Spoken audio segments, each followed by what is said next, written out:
Ada orang tua yang berkata, "Dan Jeffrey, kalau punya mobil, taruh di garasi, jangan taruh di hati." Ya iyalah, masa taruh di hati, nggak muat kali. Ternyata ungkapan itu adalah lebih kepada kecintaan terhadap benda tidak masuk ke dalam hati. Suami taruh di tempatnya, jangan taruh di hati. Istri taruh di tempatnya, jangan taruh di hati. Anak-anak, harta benda dan jabatan, taruh di tempatnya, jangan taruh di hati. Kalaupun mereka harus ada di hati, biarkan ada di kulit luar hati. Karena di dalam hati hanya Allah, Allah, Allahu Akbar. Allah, tidak ada yang lain. Jangan biarkan Allah menjadi cemburu karena itu semua. Karena Allah Maha Pencemburu. Jangankan Allah, istrimu pun, suamimu pun akan cemburu manakala engkau memiliki sesuatu yang lain di dalam hatimu. Bagaimana dengan Allah? Maka حسبي ربي جل الله ما في قلبي إلا الله حسبي ربي جل الله ما في قلبي إلا الله على الهادي صلى الله لا إله إلا الله على الهادي صلى الله لا إله إلا الله الله الله الله الله أكبر الله أكبر الله أكبر الله أكبر الله الله الله الله الله الله الله الله الله أكبر.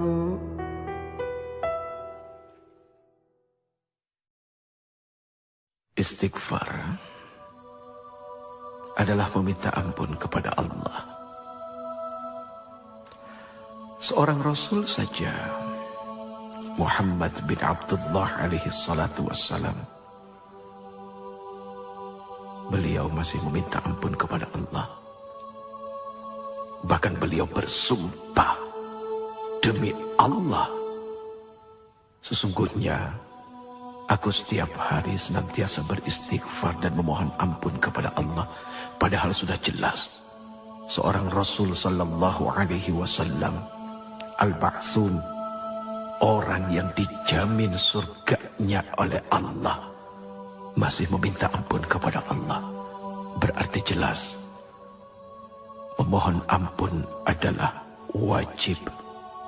Apakah kepada Rasul, kepada Nabi, kepada wali, apalagi kepada orang-orang seperti diri ini.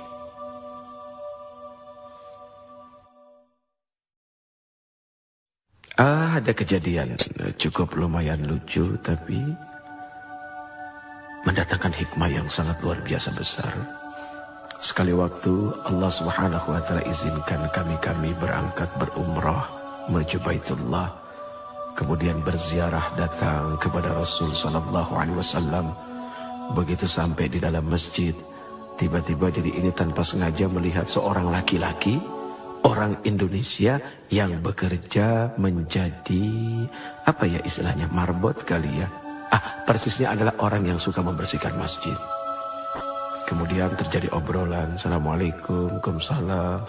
Uce, apa kabar? Hati ini senang juga sih dikenal orang, padahal nggak bagus ya punya hati seperti itu. Akhirnya terjadi obrolan sederhana. Sudah berapa lama kerja di sini? 3 bulan, Uce. Oh, pernah ke makam Rasul? Aduh, Uce, pernah. Sehari semalam saya di dalam, di dekat makam Rasul. Saya menyapu, saya membersihkan. Langsung tiba-tiba saja diri ini memeluk orang itu ya Allah? Apa yang telah membuat dia begitu mudah bisa masuk dekat dengan Rasul sallallahu alaihi wasallam?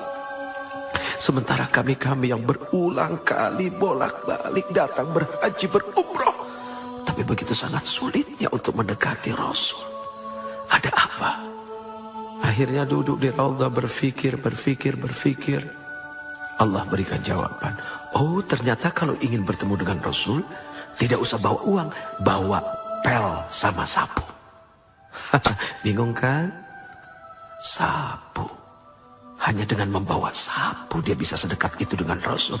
Inilah terkadang orang suka merendahkan jabatan orang lain yang lebih rendah daripadanya. Padahal maaf, seorang manajer belum tentu sering-sering bisa ketemu dengan seorang presiden direktur.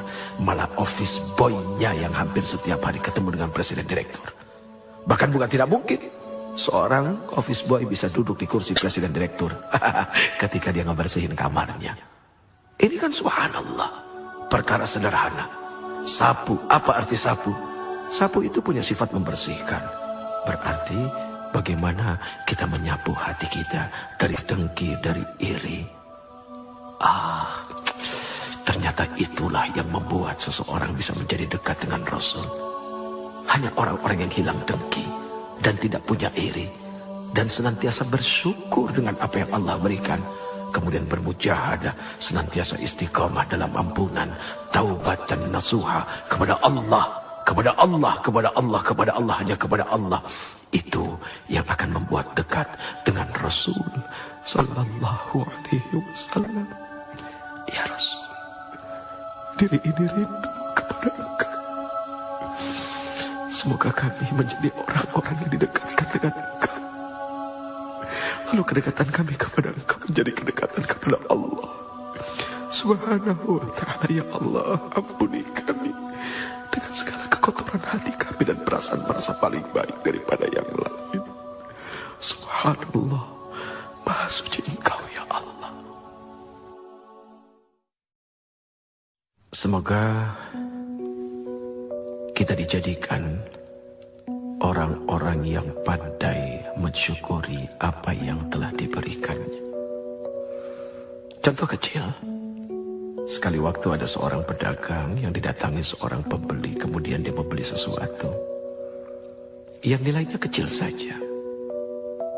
Jangan lupa untuk mengatakan,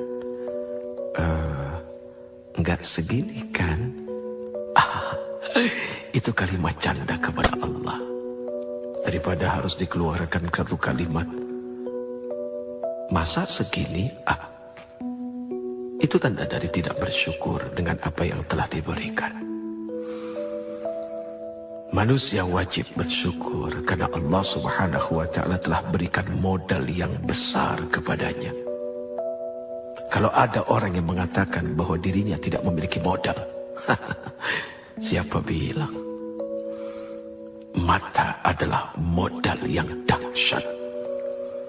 Telinga adalah modal yang tak tertandingi.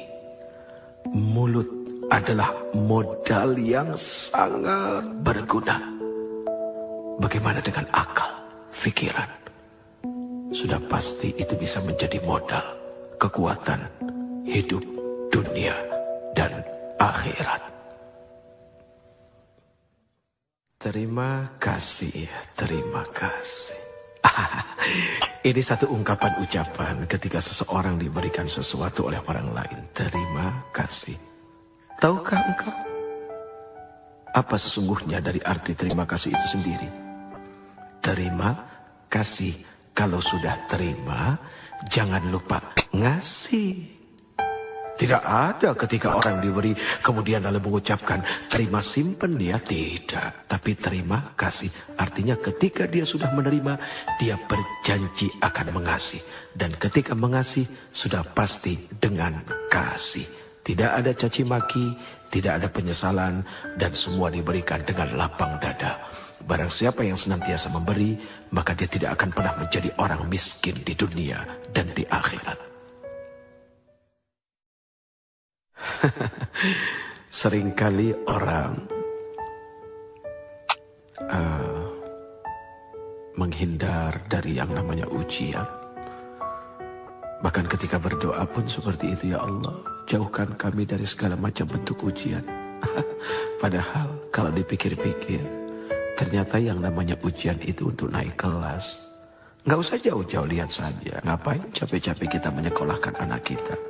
Dari TK, kemudian SD, SMP, SMA, sampai ke university. Dari TK ke SD, apakah tidak ada ujian? Kan pasti pakai ujian. Kemudian dari SD sampai ke SMP, apakah tidak pakai ujian? Kan pakai ujian. Kemudian dari SMP ke SMA, SMA ke kuliah. Harusnya curiga kalau seandainya hidup tidak diuji. Lihat saja, misalnya ada seorang mahasiswa kuliah 6 semester, tapi nggak pernah ada ujian. Kan aneh. Makin berat ujian, berarti makin dahsyat juga gelar yang akan diberikan. Tapi kok nggak selesai ujiannya? Ya tanya ke Allah dulu, ngambil berapa SKS, kan begitu. Sederhana, selama kita berada dalam ruang ujian, 15 pertanyaan kita diberikan. Kita cuma jawab 7, jangan harap bisa keluar dari ruang ujian. Ya jawab, selesaikan. Persoalan apa jawaban itu benar atau tidak, serahkan kepada Allah, yang penting sudah berusaha untuk menjawab. Dunia ini seperti kampus, tempat orang berdebat, tapi pada akhirnya berujung pada satu ruangan, yaitu ruangan ujian. Ayo tengokin teman-teman yang belum dapat hidayah. Umur di tangan Allah, kesempatan di tangan Allah. Jibril alaihissalam turun kepada Rasul mengabarkan, barang siapa dari umatmu yang melakukan dosa, melakukan keburukan seumur hidupnya, 1 tahun, 1 bulan, 1 minggu, 1 hari, bahkan ketika ruhnya yagharghir, malam yagharghir, gara-gara berbulak-balik di tenggorokan, dia nggak bisa berkata apapun kepada Allah, tapi matanya menatap memohon kepada Allah, hatinya bersungguh-sungguh kepada Allah, minta ampun kepada Allah. Allah subhanahu wa ta'ala akan memberikan ampunan kepada mereka. Itu mahal luasnya ampunan Allah. Tapi sayang 1000 sayang, Allah nggak pernah bosan ngampunin hambanya. Cuma hambanya yang kadang-kadang bosan minta ampun kepada Allah.